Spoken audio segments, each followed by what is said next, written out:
Yo, what's up? This is catching up with the race. And I got the boys outside helping me today. And the neighbor kids too. So this is the kids. Oh, wait. Hey, what are we doing? Nothing. He started it. I'm bringing in a giant crow. Turtles. Okay, so we got a lot. We got to cut that up. We got to cut that up.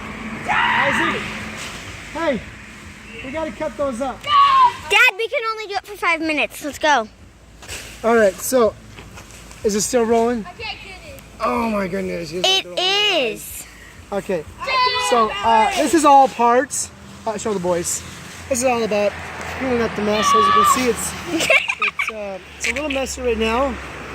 But what they're doing right now is they're getting all the leaves off. This is how you get all the leaves off.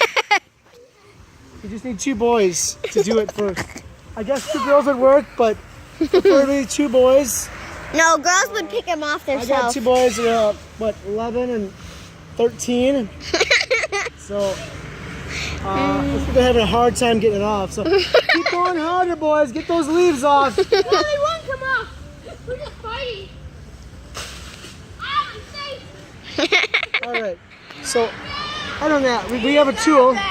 We gotta get a tool. Bowling is out. Hey, boys, I'm gonna go up here now. You need 3 boys? 3 boys. Hey, boys. I'm not even filming you. I'm filming the neighbor's house. Kill ourselves. They might get me dying. If you got any I hope. suggestions, hey, back here. You got any suggestions you want to put in the comments down there on how Okay, you that get your was kids to help? Be more than happy to read those and friends.